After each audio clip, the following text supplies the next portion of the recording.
Bollywood film industry से कंगना रनौत, हेमा मालिनी, अरुण गोविल और Shatrughan Sinha. Bhojpuri film industry से पवन सिंह, रवि किशन और Manoj Tiwari. South Indian film industry से पवन कल्याण और सुरेश गोपी। और former Indian cricketer Yusuf Pathan. इन सब नामों में एक चीज कॉमन है कि ये सब लोग 2024 का लोकसभा चुनाव लड़े थे।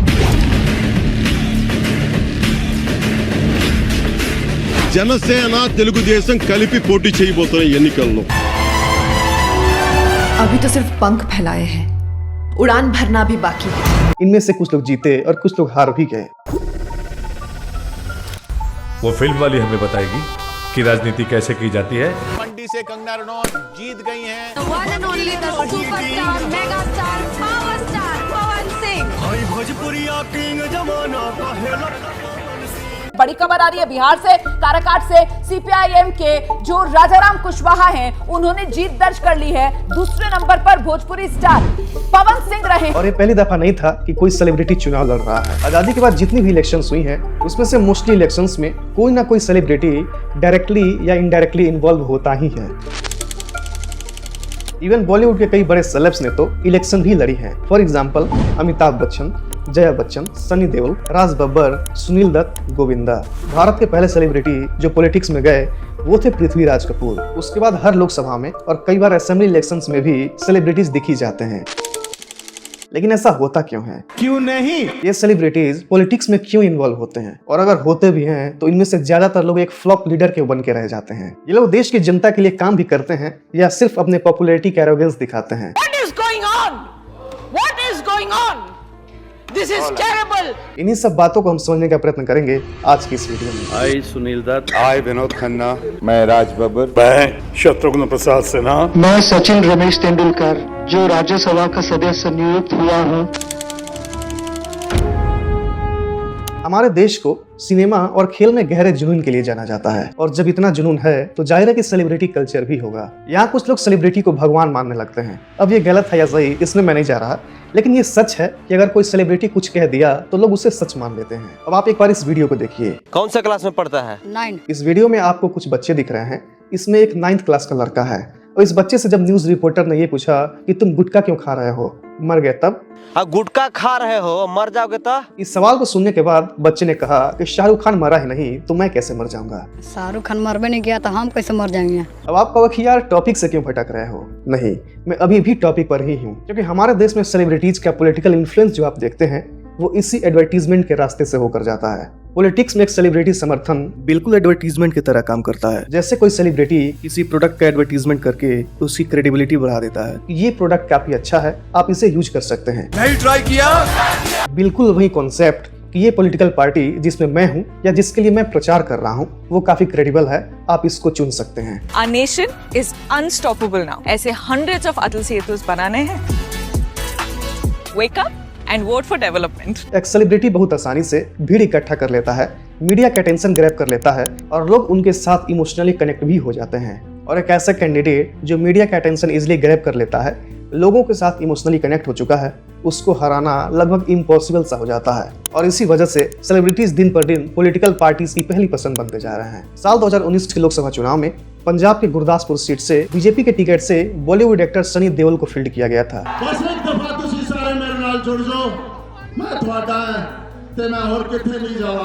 जनता का बहुत समर्थन था।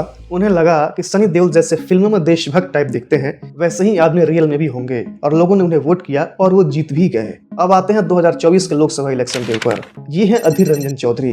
ये 1999 से वेस्ट बंगाल के बरहमपुर सीट से कांग्रेस के लिए चुनाव लड़ रहे हैं, और 2019 तक 4 टर्म से अनडिफीटेड रहे थे। लेकिन इस साल के लोकसभा चुनाव में उन्हें भी हार का सामना करना पड़ा, क्योंकि उनके सामने थे तृणमूल कांग्रेस के टिकट पर Indian former cricketer Yusuf Pathan, जिनके पॉपुलैरिटी और फैन फॉलोइंग के आगे इतने दिग्गज पॉलिटिशियन को भी घुटने टेकने पड़े। देश की जनता अपने फेवरेट सेलिब्रिटीज को जिता तो देती है, शायद इस उम्मीद से कि वो लोग उनके लिए अच्छा काम करेंगे, लेकिन क्या ये लोग वास्तव में ऐसा करते हैं? आइए समझते हैं। इस बात को समझते हैं सनी देओल के एग्जाम्पल से। सनी देओल जब इलेक्शन लड़ना स्टार्ट किए तो गुरदासपुर की जनता खूब खुश थी कि ये जनता का स्टार है, ये हमारे लिए अच्छा काम करेगा। लेकिन अपने खराब परफॉर्मेंस की शुरुआत सनी देओल ने ओथ सेरेमनी में ही गलत ओथ लेके कर दिया। That I will the sovereignty and integrity of India. इसके बाद सनी देओल का पार्लियामेंट में अटेंडेंस भी उतना ही था जितना बाबर आजम रन बनाता है, मतलब बहुत कम। पार्लियामेंट में सनी देओल रेयरली जाते थे और इसलिए इनकी अटेंडेंस सिर्फ 21% थी, जबकि एवरेज किसी एमपी की अटेंडेंस 79% के अराउंड होना चाहिए। अब ऐसा भी नहीं है कि वो जनता के काम में बहुत बिजी थे, वो बिजी थे अपने सोशल मीडिया में, अपने बेटे के फिल्म प्रमोशन में, अपनी फिल्म गदर 2 की शूटिंग में और ब्रांड एडवर्टीजमेंट में। लेकिन कभी भी इन 5 सालों में ये अपने कॉन्स्टिट्यूएंसी में ये देखने तक नहीं गए कि जिन लोगों ने हमें इतना बड़ा बनाया उनके साथ क्या हो रहा है, वो लोग रह कैसे रहे हैं। इसके बाद जो गुरदासपुर की जनता इनको प्यार करती थी, उसी जनता का कुछ ऐसा कहना था। और सनी देओल अपनी मनमानी से अपने पिक्चर अपने पैसे कमाने में लगा हुआ है। दुखी हृदय से कहना पड़ता है कि वो हमारा एमपी, हम मानते ही नहीं, वो भी उसको एमपी मानते ही नहीं हम इसको। सिर्फ सनी देओल ही नहीं बल्कि कई लोग आपको ऐसे ही दिखेंगे। फॉर एग्जाम्पल बंगाली एक्ट्रेस मिमी चक्रवर्ती, जो टीएमसी के टिकट से एमपी चुनी गई थी, इनकी भी पार्लियामेंट की अटेंडेंस सिर्फ 21% थी और ये पार्लियामेंट में क्वेश्चन भी कम पूछती थी। काफी सिमिलर केसेस शत्रुघ्न सिन्हा, रवि किशन और हेमा मालिनी का भी। ये सब लोग न पार्लियामेंट में जाते हैं, न किसी डिबेट में हिस्सा लेते हैं और न ही ग्राउंड पर कोई अच्छा काम ही इनका दिखता है। जब आप किसी प्राइवेट कंपनी में काम करते हैं जैसे गूगल, अमेजन, टीसीएस, तो आपको हर एक काम काफी बारीकी से करनी पड़ती है। एक छुट्टी के लिए भी काफी रोना पड़ता है। एक छुट्टी चाहिए थी मैं।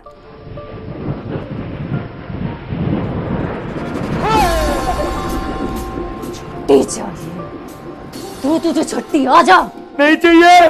लेकिन जिन लोगों के हाथ में हम लोगों ने सत्ता दिया है, उन्हें लॉ मेकर बना के पार्लियामेंट में भेज रहे हैं, वो लोग हमारे लिए कुछ काम ही नहीं कर रहे हैं और उनका उस काम में फोकस ही नहीं है जिस चीज के लिए उन्हें चुना गया था। तो ऐसे लोगों से हम क्या उम्मीद कर सकते हैं? और ये तब है जब एक सांसद की सैलरी 1 लाख है, उसके बाद कई सारे अलाउंसेस भी हैं। फॉर एग्जांपल 70,000 इन्हें अलाउंस मिलती है अपने ऑफिस को मेंटेन रखने के लिए। इसके अलावा 60,000 ऑफिस अलाउंस मिलता है हर महीने और पार्लियामेंट्री सेशन के दौरान 2,000 पर डे मिलता है। इनको 1.5 लाख का एनुअल अलाउंस मिलता है इनके फोन और इंटरनेट बिल के लिए। एक सांसद को हर साल 34 फ्री फ्लाइट्स दिए जाते हैं जिसको ये और इनकी फैमिली यूज कर सकते हैं। इसके अलावा ये लोग फर्स्ट क्लास ट्रेन में किसी भी वक्त ट्रेवल कर सकते हैं। एक माननीय सांसद को 50,000 यूनिट बिजली फ्री दी जाती है, साथ ही 4,000 किलोलीटर्स ऑफ वाटर एनुअली। इसके साथ उन्हें एक आवास भी दिया जाता है और अगर कोई सांसद ये लेने से मना कर दे तो उसे 2 लाख पर मंथ का अलाउंस उसके लिए भी दिया जाता है। इसके साथ उनके हेल्थ केयर की सुविधाएं भी फ्री होती हैं और अगर कोई सांसद अपना एक टर्म पूरा कर ले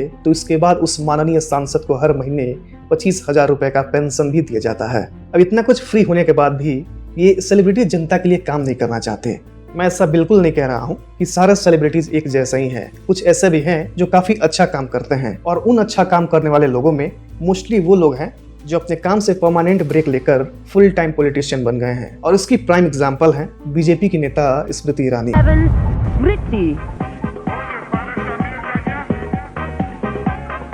Good evening. I'm Smriti and at 21 years of age. Smriti Irani 2003 में बीजेपी ज्वाइन की और 2004 की लोकसभा इलेक्शन लड़ी, लेकिन कपिल सिब्बल से हार गई। ये कंटिन्यूअसली एक्टिव पॉलिटिक्स में रही और फिर 2014 में ये अमेठी से राहुल गांधी के खिलाफ चुनाव लड़ी, लेकिन हारने के बाद भी इनके काफी चर्चे हुए क्योंकि ये राहुल गांधी को टफ फाइट दे रही थी। लिहाजा 2014 के मोदी कैबिनेट में इन्हें एचआरडी मिनिस्टर बनाया गया। मैं स्मृति जुबिन ईरानी ईश्वर की शपथ लेती हूँ। फिर 2016 में उन्हें मिनिस्ट्री ऑफ टेक्सटाइल में शिफ्ट कर दिया गया। इसी बीच वो अमेठी के ग्राउंड पर भी काफी काम कर रही थी। फिर आया 2019 का लोकसभा चुनाव। इस चुनाव में स्मृति ईरानी ने राहुल गांधी को हराते हुए अमेठी में हिस्टोरिक जीत हासिल की। And Smriti Irani the giant killer, the winner from Amethi in Uttar Pradesh has thanked the voters of her constituency. और इस बीच ग्राउंड पर इनके काम काफी सराहे गए। दूसरे एग्जाम्पल हैं आम आदमी पार्टी के भगवंत मान। ये पहले कॉमेडियन थे, फिर अपने कॉमेडी करियर को छोड़ने के बाद फुल टाइम पॉलिटिक्स में आ गए। पहले एमपी बने और फिर पंजाब के सीएम भी बन गए और अभी लोगों के बीच उनकी पकड़ काफी अच्छी है। तीसरे एग्जाम्पल हैं मनोज तिवारी। 2024 के लोकसभा चुनाव में इनके सामने कांग्रेस से कन्हैया कुमार थे जो इनसे एजुकेशन और डिबेट में भी काफी अच्छे हैं। नहीं, वो आप हिटलर विरोधी है ना? मैं देश प्रेमी हूँ। गोडसे विरोधी है कि नहीं, यही पूछ लीजिए। मैं राष्ट्र प्रेमी हूँ। गोडसे विरोधी है? गोडसे विरोधी है? एक चीज सुनिए, अरे गोडसे विरोधी है कि नहीं है? नहीं है देश को नहीं है, नहीं है, नहीं है। लेकिन 2 टर्म के एंटी इनकम्बेंसी के बाद भी कन्हैया कुमार जीत नहीं पाए, क्योंकि मनोज तिवारी डिबेट्स में भले ही कच्चे हों, लेकिन ये जनता के लिए काम करते हैं। पार्लियामेंट में नेशनल एवरेज से भी अच्छा इनका परफॉर्मेंस है, और जब आप काम करते हैं तो लोग आपको उस बेसिस पर वोट देते हैं, न कि इस बेसिस पर कि आप कितना अच्छा बोलते हैं या कितना अच्छा डिबेट करते हैं। एक और बहुत पॉपुलर एग्जाम्पल है पवन कल्याण।